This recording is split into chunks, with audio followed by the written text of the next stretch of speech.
Rebonjour, voici tel que promis mon résumé express.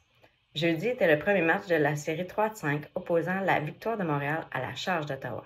Devant une foule gonflée à bloc, la Charge d'Ottawa a remporté le premier match de la demi-finale 3-2. Ottawa a ouvert la marque tôt grâce à Brian Jenner, mais Montréal a répondu via Maureen Murphy. En deuxième période, les deux équipes ont à nouveau échangé des buts. Ashton Bell pour Ottawa et Marie-Philippe Poulin pour Montréal. Le but gagnant a été inscrit en troisième période par Cheyenne Darcangelo, bien servi par Émilie Clark. Une rencontre serrée, marquée par une belle intensité et un jeu spécial efficace des deux côtés. Pour moi, la joueuse du match a été Marie-Philippe Poulin. Poulin a encore une fois été la pierre angulaire de l'attaque de la victoire de Montréal. Elle a marqué un but crucial en avantage numérique. Elle a constamment été en mouvement, créant des occasions dangereuses et en dirigeant plusieurs tirs au but.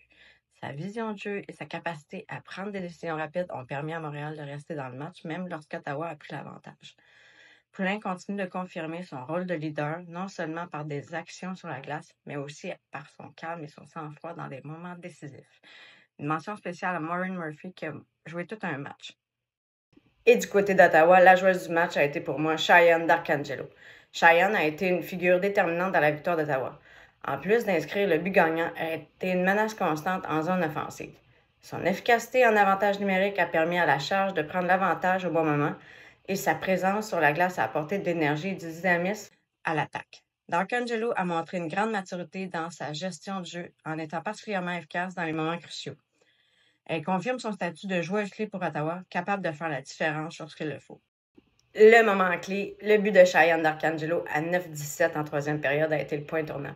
Alors que le momentum semblait glisser vers Montréal après l'égalisation de Poulin, ce but a douché les espoirs de remonter et sceller l'issue du match. Ce qui a bien marché pour Montréal, c'est la réaction rapide après chaque but encaissé.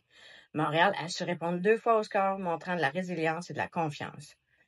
Finalement, le jeu de puissance a été efficace. Les 2 buts de Montréal ont été marqués en avantage numérique, preuve d'une exécution tactique solide sur le power play.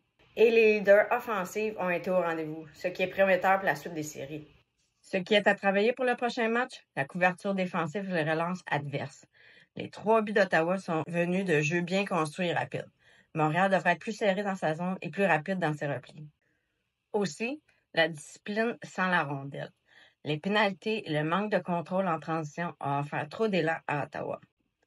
Et évidemment, plus de présence devant le filet adverse à 5 cm. L'attaque montréalaise a surtout été dangereuse sur le jeu de puissance. À force d'égale, il faudra générer plus de trafic devant le gardien. En conclusion, Montréal a montré du caractère et un bon jeu sur les unités spéciales. Mais Ottawa a profité d'une meilleure gestion des moments clés pour prendre l'avantage dans la série. Le match 2 sera crucial pour Montréal, qui a tout ce qu'il faut pour renverser la vapeur, à condition de serrer la défensive et d'augmenter la pression à égalité numérique. Voilà, c'était mon résumé express. Donnez-moi vos commentaires et partagez la vidéo. Abonnez-vous à ma chaîne YouTube et à bientôt!